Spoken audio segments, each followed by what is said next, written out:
The delimitation that is discussing to be happen.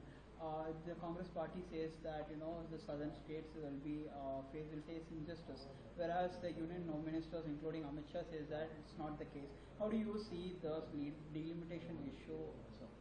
See, first of all, the ruling government in the central BJP has to tell clearly to the people of India what is their agenda. They are giving leaks in such a way as a one nation, one election, and at the same time they are giving leak about the number of seats which is increasing state by state, confusing the people of this country. Definitely, whatever the leaks coming out, the South Indian states will definitely have an impact with the delimitation process if it happens according to the leaks which are given by the central government itself. So now and again they will come and they will confuse the people saying that nothing like that is happening. Then again in another statements they will say something is happening. So this is nothing but to confuse the people, and especially BJP's single agenda is to get the control over this country. Especially they don't have much control on the southern states. They are trying to find a policy or formula where they can get the control on the southern states by creating such confusion. BRS MLC Kavitha ने बाकायदे post card अभियान शुरू किया है कि जो Congress government ने promises किए थे वो पूरे नहीं किए। कई महिलाओं से पोस्ट कार्ड लिखवा के बाकायदे पोस्ट करा रही हैं, और उन्होंने कहा कि अगर सरकार नहीं सुनेगी तो सोनिया गांधी के पास वो पोस्ट कार्ड भेजा जाएगा। क्या कहना? पोस्ट कार्ड जरूर वो पब्लिक को भेजना चाहिए, लेकिन वो तैयार करके नहीं देना है। उनके बैक ऑफिस में पोस्ट कार्ड बना के वही लोग पोस्ट डब्बे में डाल के वही सच बोल के दूसरे लोगों को बताने के काम नंबर 1 है ये लोग।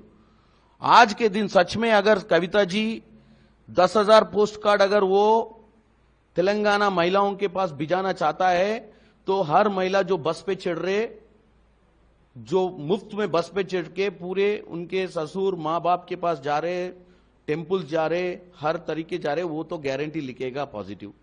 200 यूनिट करंट जिसके घर में बिजली का करंट मुफ्त चल रहे वो तो लिखेगा कांग्रेस की सत्ता में आने के बाद हुआ। जिस घर में लोन वेवर हुआ था, जो 24,50,000 फैमिलीज को जो लोन है, उनके घर के परिवार तो गारंटी कांग्रेस के ऊपर लिखेगा। लेकिन कविता कहां भेजने वाला है ये कार्ड, तो ये देखना पड़ेगा, क्योंकि उनके मन में सिर्फ कांग्रेस को डिफेम करने की चक्कर में वो बात कर रहे हैं। उनके पास ना कुछ बेस है ना उनको कोई उनको सिर्फ उनका प्रेजेंस। आजकल कविता जब जेल जाके आने के बाद उनका पूरे जो उनका सोच महिलाओं को समझ में आया। अभी महिला उनके बारे में सोच ही नहीं रहे, तेलंगाना में उनको गिन ही नहीं रहे हो तेलंगाना से है बोल के। उन्होंने ये भी आरोप लगाया कि जो नागर कर्नूल में जो घटना घटी है, 10 दिन पूरे हो गए, चीफ मिनिस्टर को 7 दिन बाद उनका ख्याल आया, चीफ मिनिस्टर 7 दिन बाद वहां पहुंचे, और जो रेस्क्यू अभियान है वो प्रॉपरली नहीं चला, उनके जान का खतरा है। और इतने साल से हम सरकार में थे, एक बिना एक्सीडेंट के इतना लंबा टनल हम लोगों ने बनाया। क्या कहना? मैं एक बात बोलना चाहता हूं कविता जी, आपका पापा केसीआर 10 साल चीफ मिनिस्टर था,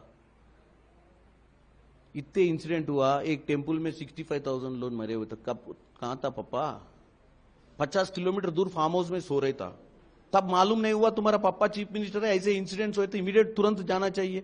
हमारा चीफ मिनिस्टर 3 घंटे में हेलीकॉप्टर देके इरिगेशन मिनिस्टर को वहां भेजा। 8 दिन से इरिगेशन मिनिस्टर और लोकल मिनिस्टर, फॉरेस्ट मिनिस्टर वहां बैठा है, और सीएम कल गए। जब भी ऐसा इंसिडेंट होता है, मानवता के दृक्पथ में आप लोग, जो लोग फंसा हुआ है, 8 लोगों के लिए प्रार्थना करना चाहिए, राजनीति नहीं। लेकिन आपको राजनीति ही नंबर 1 काम करना है तो आप चले जाओ। आप इतना अच्छा रेस्क्यू करने वाला है तो वहां इतने लोग एनडीआरएफ के जो नॉर्थ इंडिया से साउथ तक जो एक्सपर्ट्स आके काम कर रहे डे इन डे आउट, वो आपको नहीं दिख रहे। आपके चश्मा नहीं, आपको सर पे कुछ चढ़ा हुआ है। 10 साल सत्ता में रह के सत्ता खोने के बाद आपको समझ में नहीं आ रहे आपके पोजीशन क्या है।